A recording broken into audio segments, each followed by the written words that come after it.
لا إله إلا الله وحده لا شريك له له الملك وله الحمد يحيي ويميت وهو حي لا يموت وهو على كل شيء قدير وأشهد أن محمدا عبده ورسوله وصفيه من خلقه وخليله بلغ الرسالة وأدى الأمانة ونصح الأمة وكشف الغمة وتركنا على المحجة البيضاء ليلها كنهارها لا يزيغ عنها إلا هالك ولا يتنكبها إلا ضال. اللهم صل وسلم وبارك على سيدنا محمد وعلى آله وصحبه أجمعين والتابعين وتابعيهم بإحسان إلى يوم الدين. أما بعد, dear brothers and sisters, we follow the concept of applied Islam in the khutbah, so that specifically Friday khutbah, Friday speech, because Islam is not just something that can be practiced under the roofs, and it can be practiced in the corners. And Islam is not just limited to moralities and spiritual things. It's a lifestyle, it's a way of life. It has sociology, psychology, politics, it has economics. It covers everything, every aspect of our lives. So it is really very undermining for what Islam is when we limit it to Jannah and Nar, even though that's a very important topic. And unfortunately, we see most of the khutbahs these days is about this. It will be really very undermining to Islam if we limit it to ethics, while Islam can solve the whole world problems. And that's something we should always bear in mind. So, from an Islamic perspective, we need to tackle or address the contemporary issues that we always face, not only in this country, but all over the world. Can you imagine that if this approach is applied on millions or probably hundreds of millions of mosques every week, then our way of seeing Islam is different. Our perspectives, or how we perceive Islam, is going to be really true to what Islam is. Now, probably I haven't been here since the Bondi Beach terrorist attack happened. So I want to relate on this and let us understand what happened exactly. One of the most important rules in Islam and in Sharia is that you cannot discuss minor things without relating them to general rules. So we have general rules. We should relate to the general rules. We should not discuss the details. Now, in this regard, the Bondi Beach attack included three major concepts that we need to address from Islamic perspective. Three major concepts, because Bondi Beach, a person who claimed, or two people who claimed to be ISIS, first topic ISIS, attacked Jewish people celebrating some of their rituals. We have anti-Semitism, and then the backlash against Muslims, which is called Islamophobia. So we have three concepts we need to address. If Muslims understand exactly, and not only Muslims, most people, if they understand what those three topics are, then everything is going to be clear to us. First of all, I want to start with ISIS. Us as Muslims, we all know that ISIS does not represent us. Me and you, everybody, we know that. Statistically speaking, ISIS killed from Muslims, or in other words, 70+% of ISIS operations were against Muslims. 70+% of ISIS operations were against Muslims, whether Shia and Sunnah. By the way, their operations even they claim themselves as Sunnah. Their operations against Sunnah are way more than their operations against Shia. So ISIS, more than 70% of ISIS operations, terrorist attacks, they were against Muslims. And the minority of their attacks, they were against non-Muslims. Second, if you go and see the pattern of ISIS operations, wherever they happened, whenever Muslims are gaining peak in the international propaganda or international media, Muslims are good, their image is okay, ISIS appears as of a sudden, trying to do operations here and there to destroy the image again. And the media most of the media, specifically Murdoch media, and Rupert Murdoch is an Australian person who owns media. Probably great deal of Australian media is owned by Murdoch. Murdoch media is going to exaggerate things and say Muslims, radical Islam, Muslims, and creating that big propaganda against Muslims. And by the way, it's not only, Murdoch media is not only in Australia, it's all over the world. It's all over the world. So when you say ISIS, immediately go to the pattern of ISIS operations. You will see that whenever there is something good for Muslims, immediately they come and attack. There is a new government in Syria after the coup against the dictatorship, Bashar al-Assad, dictator Bashar. ISIS came and boom, boom, boom. There is something good here, ISIS come and do something here. Afghanistan, once the Americans left Afghanistan, ISIS started to boom, boom, boom.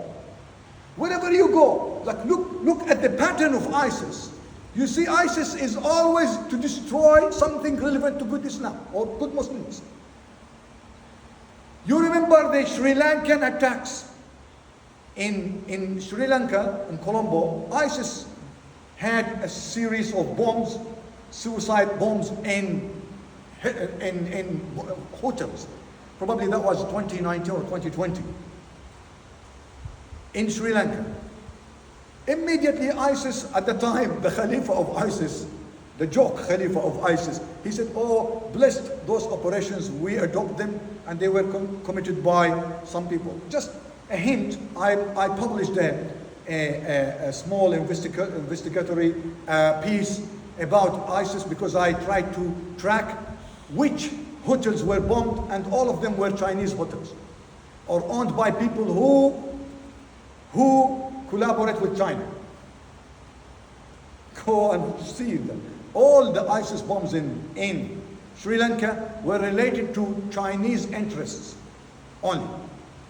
So no Western interest in the ISIS bombs in Sri Lanka. And that doesn't mean anything. That's just an assumption or an indicator or whatever it is that needs to be proved. Now this is ISIS. So all Muslims know very well that ISIS does not represent us. Now this will lead us to something important. Why we always, I know most of us, and me, whenever we see ISIS something happen, we always feel inferior. Oh, not again, don't do this, don't do this. We need to quit this mentality because ISIS does not represent us. There is another thing about ISIS and modern jihad that we all need to document, because this is something we should all address in a very open way to deal with everybody.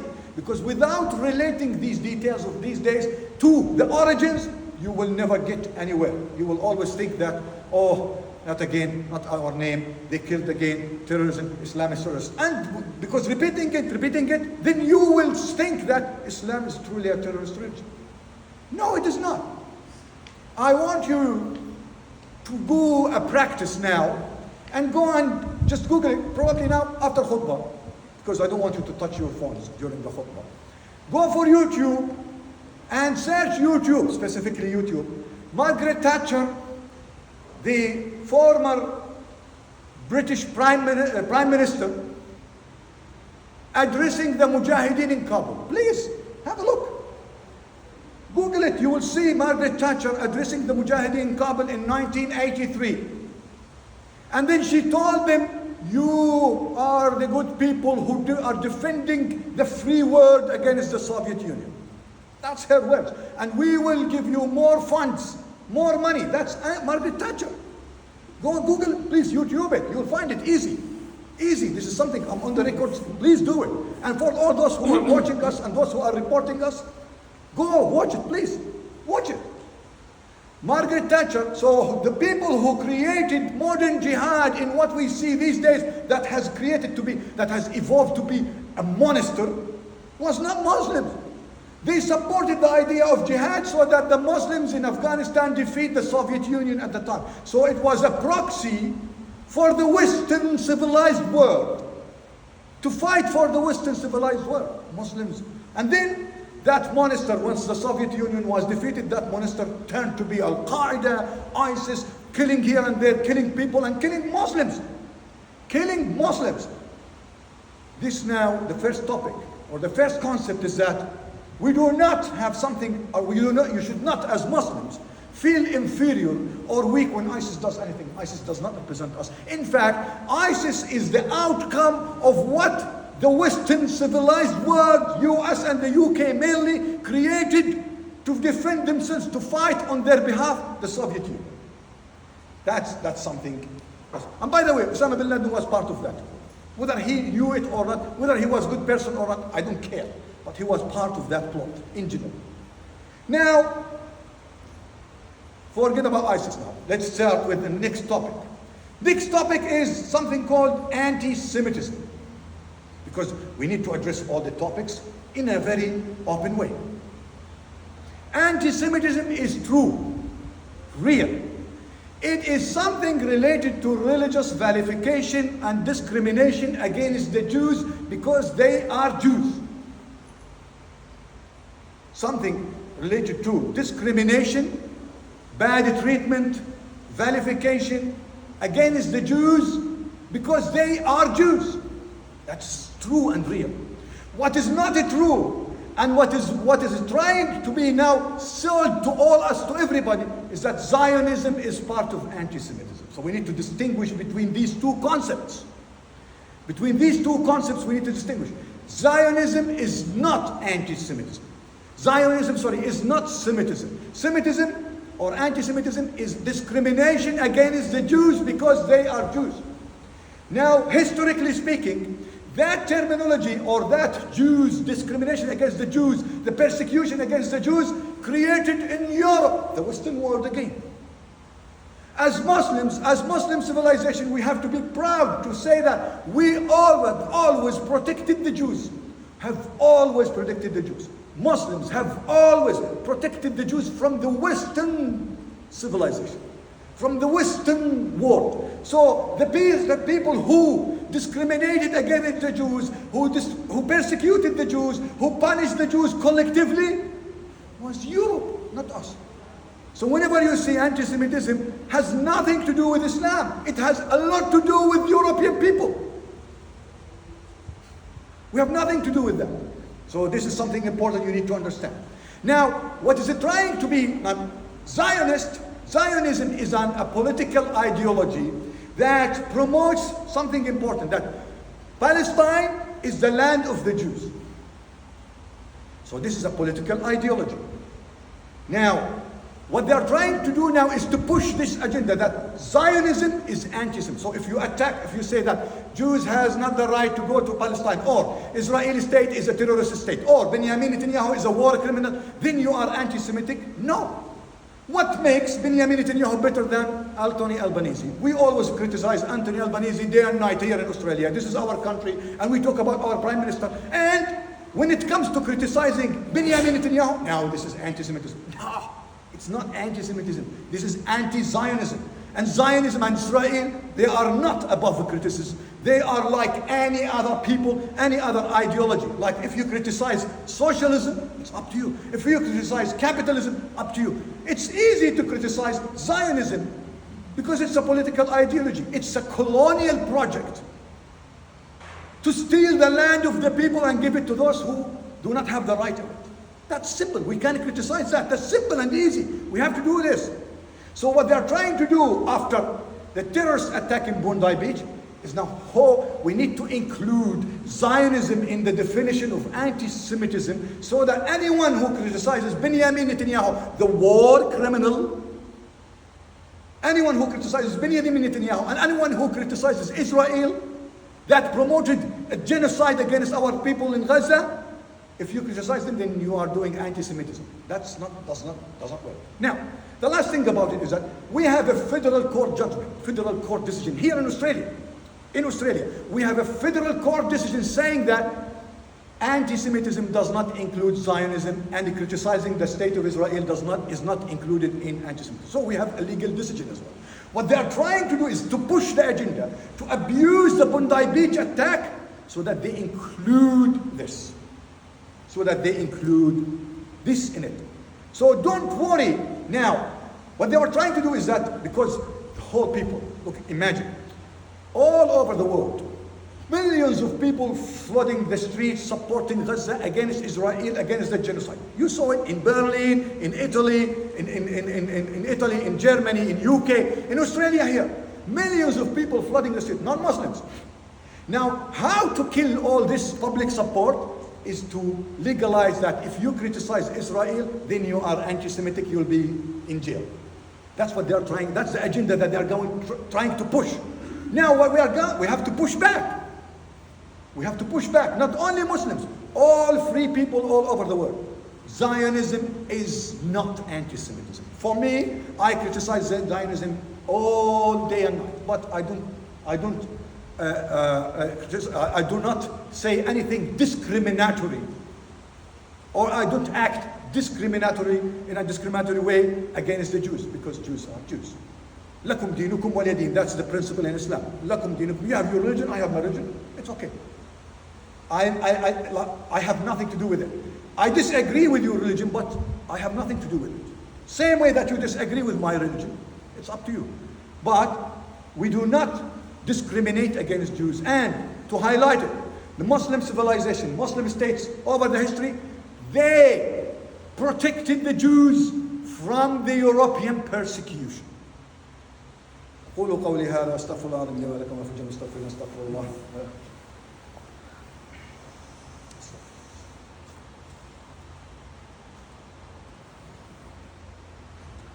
الحمد لله وكفى وصلاته وسلامه على النبي المصطفى إن الله وملائكته يصلون على النبي يا أيها الذين آمنوا صلوا عليه وسلموا تسليما لبيك اللهم صل وسلم وبارك على سيدنا محمد وعلى آل سيدنا محمد كما صليت وسلمت وباركت على سيدنا إبراهيم وعلى آل سيدنا إبراهيم في العالمين إنك حميد مجيد.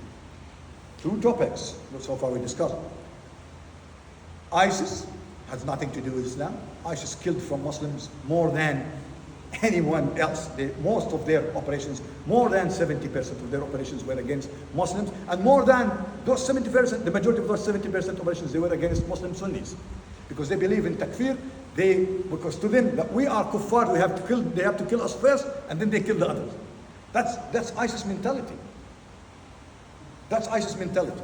Now, we should not be afraid of saying ISIS does not represent Islam, because they do not represent Islam. Simply, we should not feel inferior that ISIS, and we should not follow the media and say, oh, radical Islam, terrorist Islam. We can't buy this. Change, you have to change. Robert Murdoch, you have to develop yourself more. You're just out of date with your media. So, the idea of repeating radical Islam, Islam is terrorist, even you now, you will think this. No, Islam is not like this. Islam is the only religion that protected Judaism over the history. And history is there. Now, Zionism is the political ideology that is about giving the land of the Palestinian people to, they call the Jews. Now, this does not mean that when you criticize Zionism as a colonial project, as a political ideology, you are criticizing the Jews. No. Because we have plenty of Jews who are against Zionism. So does this mean that Jews, I know friends, I have many friends here in Australia, they call themselves Jews for Palestine. They are against Zionism. I have friends in the Australian Jewish Council as well. They are friends of Palestine. They are against the genocide. They are against Zionism. So you have plenty of Jews who are against Zionism. So are they anti-Semitic as well? That's something important. Now, we have Christian Zionists. So we have Christian people who believe that this land should go to the Jews. Palestine should go to the Jews. They are Christian Zionists. If I criticize Christians, that doesn't mean that Christians who believe this, does this mean that I am anti-Semitic? It doesn't add up. There's nothing logically. There are Muslim Zionist brothers. I don't want to mention countries and states who believe that this land should go, and they're paying millions and billions of dollars to facilitate the Zionism and to help Zionism. So when I criticize that country or this country or that person or this person, does this mean that I am anti-Semitic? No. Zionism and Israel is not, they are not above criticism. They should be criticized day and night because they are not above our country. We criticize Anthony Albanese day and night. We criticize the government of Australia whenever they do anything wrong. We immediately go and criticize them. We call our Prime Minister Albo even. We don't call him Mr. Prime Minister. Why we have to stop when the criticism is against Netanyahu or his people? That's now two concepts. Islamophobia, the last concept. Islamophobia means that religious vilification and discrimination against Muslims, not for anything but because they are Muslims. I was a member of the team who authored the Islamophobia report in Australia last year. Now this year, 2025, March. I can tell you the data I saw was true.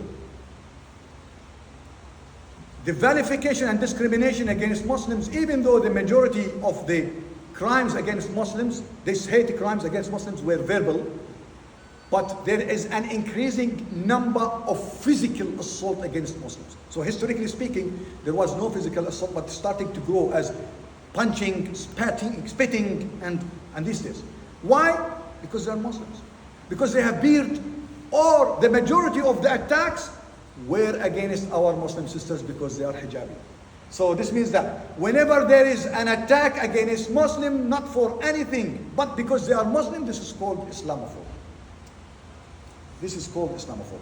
Now, surprisingly, because I said that anti-Semitism was created in Europe, European persecuted the Jews, and historically speaking, Islamophobia was created when the European tried to invade Palestine in the Crusades.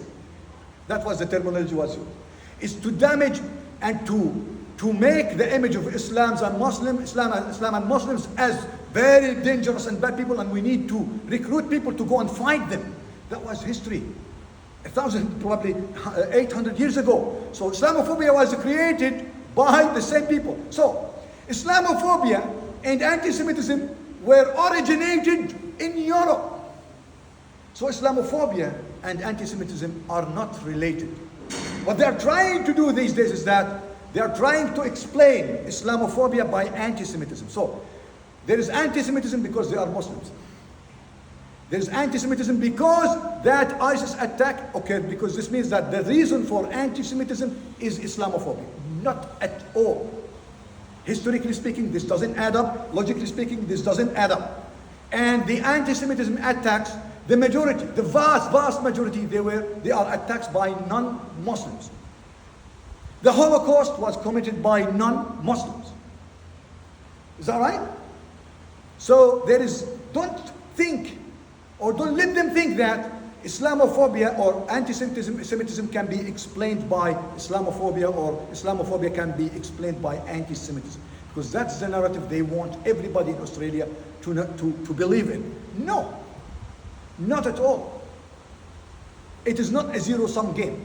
It doesn't mean that if we fight anti-Semitism and reduce anti-Semitism, means that we are promoting people Islamophobia. Doesn't go this way. There's no relationship between anti-Semitism and Islamophobia, except the relationship that they are both originated from the same origin. Both originated from the same origin.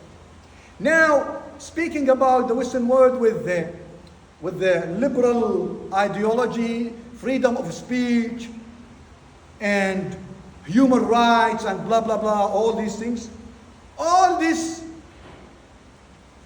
values from the European Western civilization, US civilization. US always promotes itself as the defender of democracy in the world. All this just damaged, destroyed human rights, their values, the core values of their civilization, destroyed because they want to support Zionism.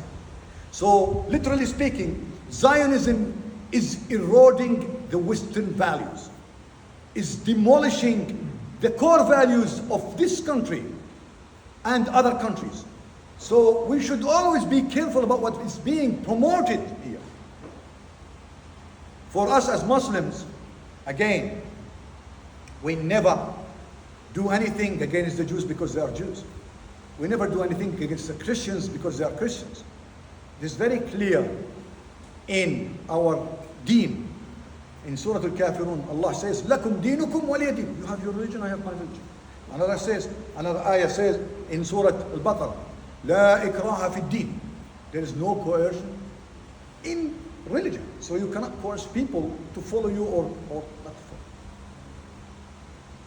Persecution is not part of our religion. It's not part of our faith. I hope that I have clarified all those three concepts, and you are going to go outside today very confident that you don't need to feel inferior whenever stupid ISIS thing happened. No, that does not us. It's not us. You don't need to feel afraid even. Why do I have to be afraid of something that I did not do? Does that make sense? اللهم عافنا واعف عنا واغفر لنا وارحمنا وتقبل منا واختم بالصالحات أعمالنا ولا تزغ قلوبنا بعد إذ هديتنا وثبتنا على الإيمان. Oh Allah Azza wa Jal, guide us to the righteous way. Oh Allah Azza wa Jal, make us from those who walk on it. Oh Allah Azza wa Jal, make us from those who bring others to it. Oh Allah Azza wa Jal, make us from those who represent the good image of Islam. Oh Allah Azza wa Jal, make us from those whom you meet you on the day of judgment while having very clear and very clean record to go to Jannah inshaAllah with very good manners and good deeds. وأقم الصلاة إن الصلاة تنهى عن الفحشاء والمنكر ولذكر الله أكبر والله